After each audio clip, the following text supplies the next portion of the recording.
Today, we're talking about the uncomfortable truth about church decline on the Church Revitalization Podcast. Hello, and welcome to the Church Revitalization Podcast, brought to you by the Malfers Group team, where each week we tackle important, actionable topics to help churches thrive. And now, here's your hosts, Scott Ball and AJ Matthew. Welcome to the Church Revitalization Podcast. My name is Scott Ball. I'm joined by my friend and co-host, AJ Matthew. Here I am. AJ, we're talking about data from surveys yet again.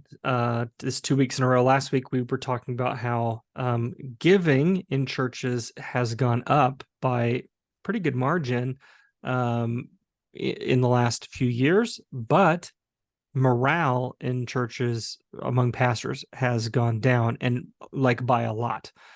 So there are some, the point of that episode, you should go back and listen to it, is that there are some certain metrics that we measure in church that are stabilizing post-pandemic or maybe even improving, like giving is, and volunteer rates as well. That was another thing that's also improving. But morale among pastors is really low, and we kind of explore that and the reasons behind that.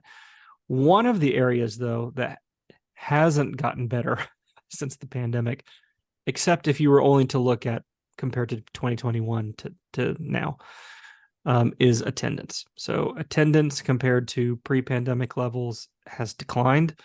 And when you zoom out to an even broader cross-section of time over, say, 20 years from 2000 to 2020, the survey that we're looking at today, it's the FACT survey from Faith Communities Today, and you can find it linked in the malfersgroup.com/220. The median church size in 2000, AJ, was 137, and the median church size in 2020 was 65. Wow. So more than half of a drop in median church size. And for anybody that's no matter how you slice it, that's bad. Yeah. I frequently confuse 2020 and 2000. So I just want to state that we're talking 2000. I forgot that whole year you'd constantly be like, back in 1999. I'm like, what are you talking about? And you were like, 1999. If you need like an AJ interpreter. 1999 means 2019, and 2000 means 2020. So you are screwed on this episode, then, my friend. Just making sure. Let me just say this out loud for You're my like own. 2000 and 2020. That's the same year. What are you talking about? That's right. So this data point is from 23 years ago, the year 2000, 137 was the median church size, and now, and then in 2020, 20 years later, it was down to 65 and continuing to decline. So yes, and in fact, in 2023, the number is 60. Yeah, so we're down 9% from 2020 to 2023. So the number, in actuality, the number today is 60. The number in 2000 was 137. Yeah, that's huge, precipitous. The most definitely. So despite the fact that we have recovered from the bottom out from the pandemic, if you were to just cut out the pandemic years entirely and go from 2020 to 2023 and just ignore the weirdness of the pandemic, it's still a 9% decrease. So, so project this out. If the church over another 20 years lost another 60, it would be at 0. Or if the church lost another 50% over 20 years, it would be down to 30. And then if every 20 years it only went down by half, that would go to infinity and the church never ending. So we can hope for that. So can't wait for all those to the years of the 2-person church. That'd be great. No, I think what's more likely to happen is what we're already seeing happening, which is church consolidation. So sheep shuffling. We're going to have false impressions of certain churches growing because they will be numerically, but it's just sheep shuffling. You're going to have massive waves of church closures. We talked about this last week in terms of just the lack of leaders in the pipeline. Out of necessity, churches are going to close. They're going to consolidate. And that's what's going to happen. So we may actually see some of the median church size increase, but I don't know that we should necessarily stake that as a win, because some of that is just going to be out of consolidation, not real growth. Yeah, right. Yeah, it's going to have to have other research and metrics to pair up with that to determine what the truth really is on the ground. Right. I mean, if you'd have to look at net real numbers of people attending church. Yeah. And then factor in, try to account as best you can for population increase and so on, and try to normalize that statistic. That is not my skill set. I will not be the person. Statisticians, we are not. No, but we're just looking at the numbers today, and we titled this, AJ, "The Uncomfortable Truth About Church Decline," because I think that there are some assumptions that we make on our end. By we, I mean churches that are like the churches that would listen to our podcast. So generally evangelical, generally conservative. And I would say the assumption would be, well, that's a problem. The mainline churches, they're the ones that are declining. So these numbers are bad because those churches are tanking. The problems aren't as bad when you start looking at the conservative churches. And the uncomfortable truth, AJ, is that that's not true. It is true that perhaps the more conservative churches are declining at a slower rate. Yeah. There's all kinds of evidence that that's the case. So certainly the liberal churches are experiencing this more rapidly, which makes sense. I mean, I'm just being totally honest. If you are a liberal church and you have a liberal perspective that is virtually atheistic anyway, and it's in their perspective, why would you not just go to brunch on Sunday? Like, what's the point? What's the point of engaging in church at all? It just sounds like a waste of time. Do you know what I mean? If that's your perspective on life, right? Why would you spend time going to church? Right. Taken to extremes, you lose the very foundation of where your faith might be placed anyway. So yeah, if we don't have a respect for the truth of Scripture and the character of God and the nature of God, what is our religion based on at that point? And so naturally people would maybe come to that conclusion on their own. Why do I need to be a part of this? There really is no foundation in which to stand. Therefore, swap communion for mimosas. That's, Yeah. So it is true. And here I am, I'm falling prey, AJ, to my own biases and assumptions, that this is really a liberal church problem. And it certainly is a problem, but it is the uncomfortable truth about church decline is that it is also the conservative churches that are declining. Perhaps not as abruptly, perhaps not at the same pace, but it is happening, and the numbers are all there to back that up. So we're going to dive in today into the real reason behind the decline and how you can reverse it. Yeah. So let's jump in. Let's drop the bombshell on a core issue behind church decline. And guess what, folks? It's has to do with our biblical mandate. Evangelism is behind it. Churches that have lost sight of the core mission have declined. Is that shocking? Should we be shocked by that? I don't think we should. But when faced with reality, sometimes even things that should be obvious become something that takes us back. I don't know. Yeah, this is really it. The real reason why churches are declining is there's been a lack of evangelism. Now, there was a study that was done in Canada. And so if you're an American, please don't discount this, because I actually don't think the numbers would be all that different in the States. But there was a survey that was conducted in Canada and there were a couple of interesting numbers that came out of this. 65% of church leaders admitted that evangelism hasn't been a priority for their congregations in the last several years. That's church leaders self-reporting. 65% of them saying evangelism is not a priority. And anecdotally, this is not data. This is anecdotes. But the plural of anecdotes is data. I would say the majority, vast majority of the churches, almost 100% of the churches that we work with, this is a real problem that comes up. Yep. That, hey, we're doing outreach things, events, but we aren't actually sharing the gospel at all. There's not really, they wouldn't qualify those things as evangelism. Yeah, which I redefine. I push back on the term outreach. It's really, they do service projects. They do nice thing. They do good works. Yeah. I mean, yeah. Congratulations. You had 500 families come through your parking lot at Trunk or Treat. Yeah. Did anyone hear the gospel? Was there even an opportunity for that? Yeah.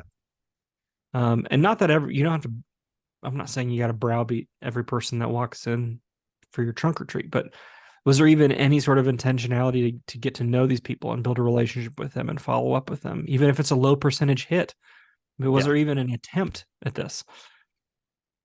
Many churches subscribe to gospel osmosis, and they're like, if they know we're a church and we're doing nice things, therefore they will want to ask questions about Jesus and come be a part of us. And that doesn't work. I can tell you that never works. No. This same study out of Canada says that only 9% of respondents reported that sharing their faith was considered, of church leaders, 9% of church leaders reported that sharing their faith was considered a high priority among their members.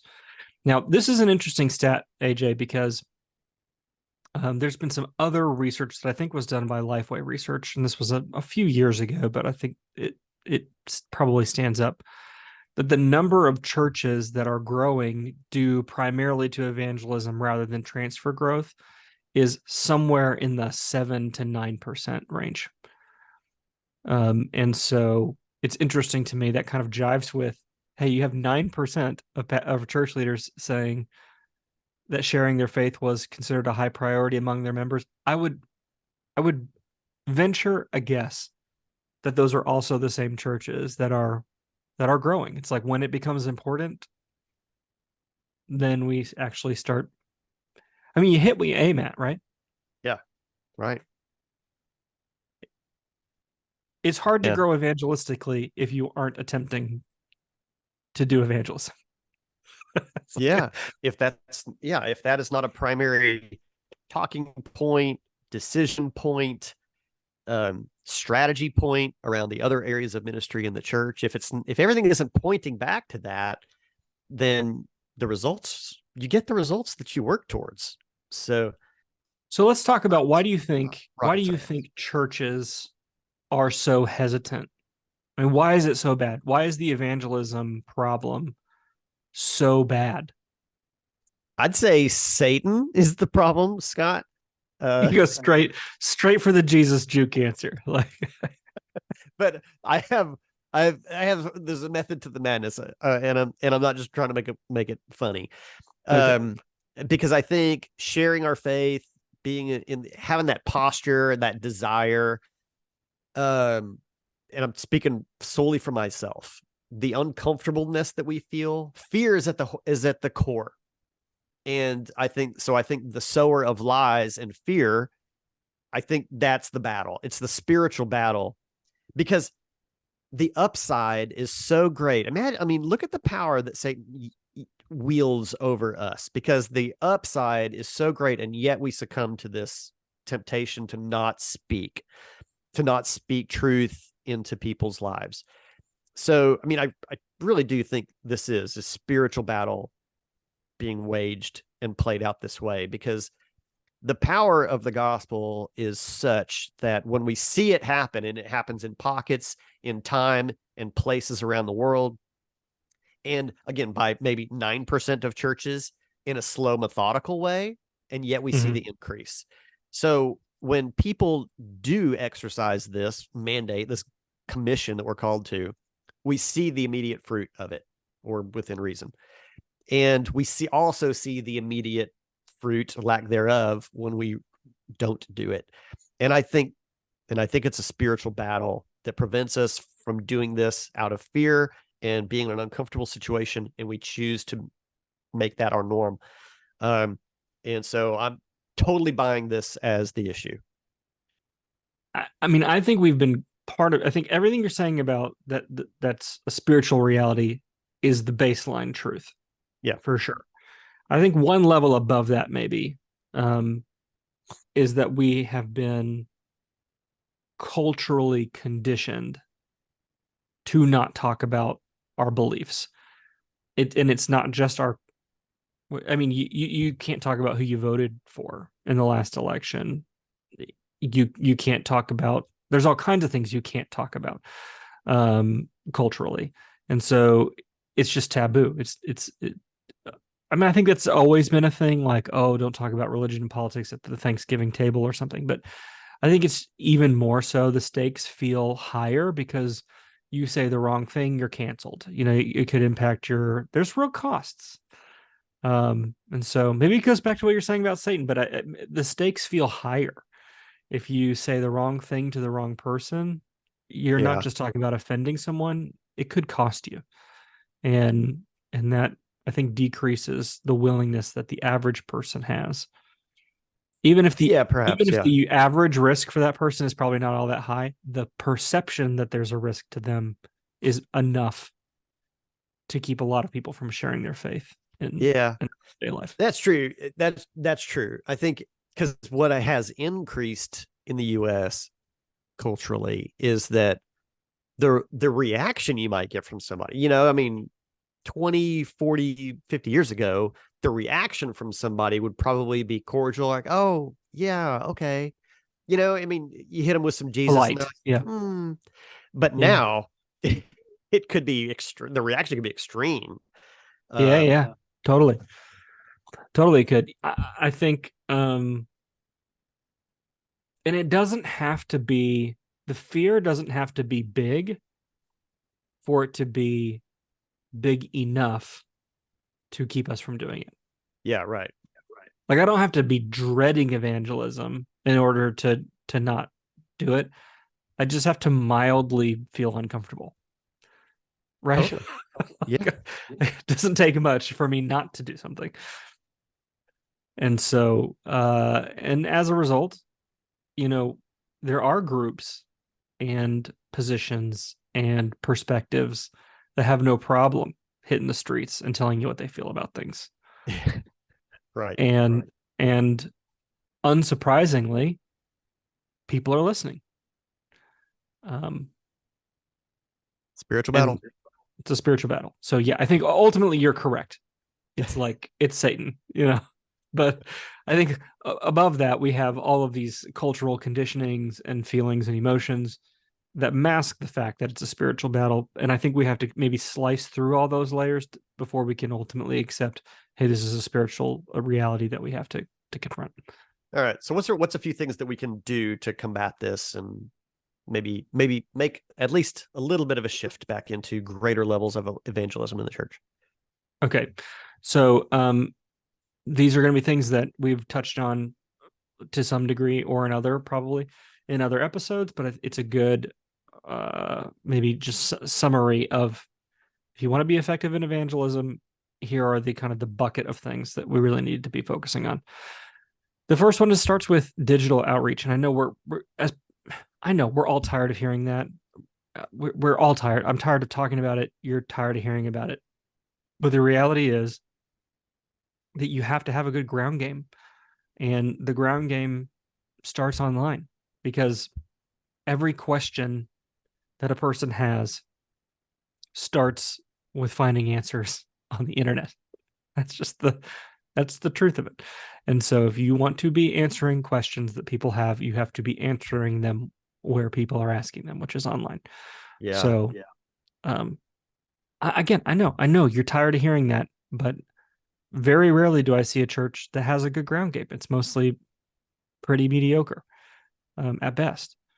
And so find innovative ways, or they not even have to be innovative, just simple ways to be answering questions. Post clips from your sermons on Facebook.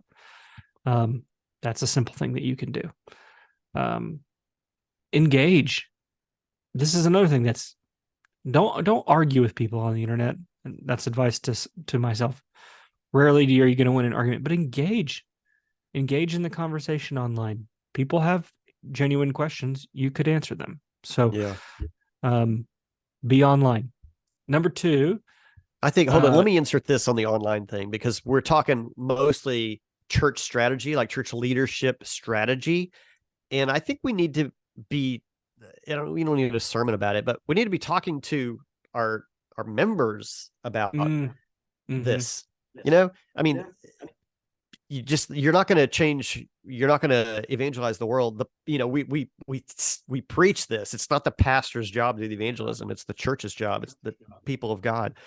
So the digital thing kind of goes down to everybody. It's at all layers. I mean, manage what you do, how you use social media yourself, and the way you interact with people online. So it's not, we don't need to put this at the feet of the church and our media team to do all the work in this space. Because people are increasingly less engaged with people in real life, IRL, out in our daily lives. I mean, not everybody works from home now, but a lot of people do. We do a lot of our shopping online. We're not going into stores like we used to. Used to be like, well, we still go to the grocery store. No, we don't. Now we get our groceries delivered to us. So, whatever spaces you do outside are probably decreasing like the rest of the world. And you are also increasing the time you spend online. So I think this is something we need to be talking to our people about. Which is a really good segue to the next piece, which is you got to build genuine relationships. You and I, AJ, had a interesting little sidebar dialogue in the previous episode last week. Yeah. But even if a relationship is primarily digital, like yours and mine, we're around each other a handful of times a year, and then the rest of the time we see each other virtually every business day online. But it's a genuine relationship. We have a genuine friendship. So even when we're talking online, you can be building genuine relationships with people online, but also in real life, IRL, build genuine relationships. This has I think that isn't used anymore. I think I mentioned the IRL to my kids recently, and they're like, nobody says that. Nobody uses that anymore. So, that's a disclaimer. I don't care what your kids say. It might be. I don't care. It might be that I'm using something now that is already out of date. Yeah. By the time you learned it, it was already out. Right. Yeah. Exactly. Yeah. It's the story of my life. So building genuine relationships, this has always been the heart of evangelism, has been relationships. And we don't need to overcomplicate that. But we do need to do it. And I think that it's totally possible for a lot of our folks to work with people for 20 years, 30 years, and maybe the person knows that they go to church or whatever, but they're never really sharing their faith. The article, there was, give me a second, I'm going to pull it back up. I was turned on to this research actually from an article that I read from church leaders, and the author of the article included in his article, and maybe I maybe have this linked in the thing that we've posted, but he had a quote from Penn Jillette, I think I know what quote you're talking about. Yeah. And he's an atheist, but he said once, Penn Jillette said, "I'm an atheist. I don't respect people who don't proselytize. If you believe that there's a heaven and hell and that people could be going to hell, how much do you have to hate somebody to not proselytize?" Man. And the author in this church leaders article, his name's James Emery White said, apparently, the answer to that is apparently a lot. And I just do wonder, we don't speak clearly on this, I think, from the pulpit, that it's not loving to someone to say, hey, I respect your choices, and I'm just going to never share the gospel with you. Yeah. That isn't loving. It's actually the pinnacle of hate is to tolerate someone's unbelief. Yeah. Yeah. And that is not how again, we're not conditioned to think that way, AJ. And so there's no substitute for just one from the pulpit preaching, hey, you've got to share your faith with the people who are right next to you. I mean, that's part of my own faith journey, was being exposed to people that I know were believers, and thankfully God had a plan for my life on his own outside of their needing their help, thankfully. But, Yeah. In retrospect, I look back on people and like, I saw your life, and it's like the fake quote from St. Francis of Assisi, share the gospel in all things, something like that. And if necessary, use words. And my friends weren't using their words. And then I was a little offended later when I understood the truth. I was like, why did you never just make this clear to me? Why didn't you talk to me about this? And that, I don't know, that hits close to home for me. Yeah. Yeah. It's really important. So we can't, like, the online stuff, it's important, but at the end of the day, it's going to, I probably should have just started with like what top line, it's relationships, and there's no substitute for it. These other things that we're talking about, they are supplemental to the main thing, which is relationships. Yeah. I do have a couple more though. Next one would be understanding the contextual and cultural elements here. So becoming an expert on perspectives that are different from yours. This is really hard. We know our own position relatively well, but we don't necessarily really understand the cultural position. And I'm so guilty of this. Like I'm calling myself out. I basically just look at things in the culture and go, this is nonsense. And I'm so offended by it to some degree that I don't want to engage with it. And I don't understand it, and it makes me angry. And so, but that's not helpful. Like if I want to engage the culture and I want to engage with people and I want to build a relationship with them, I don't have to agree with someone, but I do need to understand what they're saying. Yeah. And I'm going to freely admit this is maybe the biggest gap for me personally, is a failure to understand, why are you even thinking this? This is so totally ridiculous. That has become increasingly hard to do because people don't talk about ideas anymore. This polarization of conclusions. We don't have there's not a negotiation. There's not a discussion. It's just like, I have a firm conclusion that I'm going to yell at you about, and you have a firm conclusion you're going to yell at me about. And we've kind of lost that middle ground space in which people dialogue. Yeah. Yeah. But if I really want to win someone over, or just be winsome in general, I have to recognize there's zero chance of that happening if I don't understand the person that I'm talking to. And I think, again, just turning the I inwards a little bit, I think this is the biggest gap for me in evangelism. Is I just get so frustrated by what I see that I turn off and want to just disengage, rather than seeking to really understand what that person is saying. Even if I know that they're wrong, I can't really have a conversation with them if I don't understand where they're coming from. Yeah, totally. All right. Our next one is talking about community partnerships. There's a lot of really, really great ministries out there that your church can partner with. And you might already be partnering with them. Now, the other side of this, because we work with a lot of churches that have got like maybe even long relationships with outside ministries or quote unquote ministries, where there really isn't ministry happening. It's just service, a partnership of good deeds. And so, we always encourage churches to reevaluate these, especially if it's been a long time. reevaluate your external relationships with other community partners to make sure that you have values and mission alignment. Because no matter how much food your church collects and donates to the food bank, if no one's ever going to hear about Jesus when they, go shopping for food materials, have we achieved our missional goals? Whereas maybe there's something else that could be done, that you could do on your own or with another organization that is great plus Jesus. Great is fine, but great plus Jesus is the ideal. So, that should be how we evaluate. Are we going to partner with them? Our mission is to make and mature disciples of Jesus. Will this partnership serve a need and allow us to be on mission?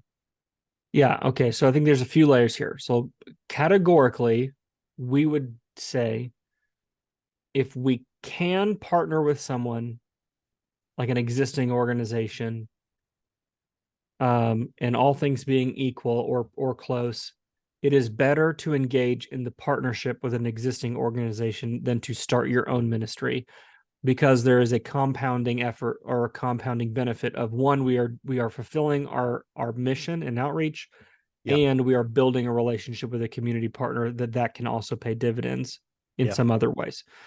Now, so that's like the philosophical thing. Now, one layer back from that would be, when we're evaluating these kinds of partnerships, what is our vision? Like, what is it that we are? Who are we? What's our Jerusalem? Who are we called to reach? What impact are we trying to make? And is this endeavor or this partnership one that aligns with that? Or does it fall outside the scope of that? So this is often a conversation we have with churches where we say, okay, this is a good thing, and these are even good partners, but it kind of falls outside the scope of where your vision is, and so it's actually a distraction. Even though they're good people and it's a good partnership, it's outside the boundaries of where you're wanting to focus. So maybe we need to pull back from this one. The other would be, like you're saying, if we're not able to see an avenue towards evangelism, even if it's not an explicit one. Like, for example, you may have a relationship where you may not be able to straight up evangelize, but if there's a backdoor way in order to accomplish that, it might still be a good partnership depending on the situation. I guess I'll just say it's complex, it's nuanced, and these are the kinds of conversations that we have when we work with churches. But again, as a banner, I would say community partnerships are a great way to engage in evangelism, because they have the compounding effect of building a relationship with a partner and making an impact in the community, versus the mistake I think we fall into is we're often too quick to want to just build our own ministry, which then becomes a resource drain for the church, and then just becomes like something that's not very effective over the long term, and it becomes just a tradition. Definitely better to collaborate than to compete when we have an alignment of mission vision. Right. But it's not always that easy, and it requires a lot of thought. But the right community partnerships can be really effective for evangelism. Yeah, for sure. All right. Yeah. Last thing here, feedback and adaptation. So this is, again, something that we're not good at in church. I was saying off air before we started recording. In church, we do something one time, it's new. We do it 2 times, it's a tradition. And then we can never get rid of it. And we should not feel that way about things at all, particularly as it relates to evangelism. The question has to be about fruitfulness. Is this something that is fruitful for evangelism and advantageous for evangelism? If it is, let's double down and keep doing it. If it's not, why are we doing it? Let's stop. We are married to evangelism. We are not married to particular outreach events, programs, or ministries. And we should hold all of those things open-handedly. And so my biggest encouragement would be, if you aren't seeing fruit in 2 or 3 years, that's an indicator that it's not fruitful. It's possible that the first year it's not very fruitful because it's new. So you don't need to act something immediately, but you give it a couple, 3 years. If you're not seeing fruitfulness from it, get rid of it. And you need to create permission within your culture of your church to be able to quit doing things that aren't working. Yeah. Don't, though, go the other way and go, we did something one time and we didn't really see anything. We were never going to do that again, because sometimes once don't be too enough. quick. Don't be too quick to axe things, but don't get married to programs. There's a balance. That's right.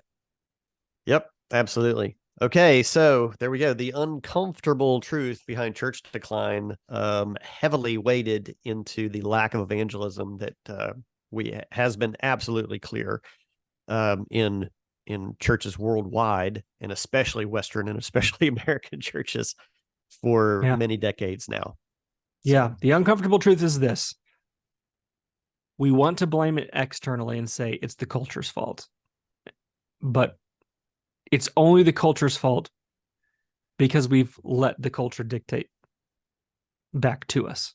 Yep. And so if you want to combat that, be the 9% of churches that's focusing on evangelism. And my guess is you'll be in that same 9% of churches that's making an impact and growing. You might be the one that bumps it over to 10%. So that's right. Be that church. Okay, this has been episode 220. So you can go to malforsgroup.com/220 for today's article. While you're there, click on the donate button up there. We need your partnership. Want to have a good external partnership? The Malfors Group would be one for your mission and vision goals for global evangelization, because we only work with churches that are evangelical, and we go out and we help them to do this. We talk about this kind of stuff so that they're making disciples in places, some of them challenging places. We're strengthening churches to be able to do that. So, we would love to have that conversation with you. Again, episode 220 at malforsgroup.com/220, and we'll see you next week.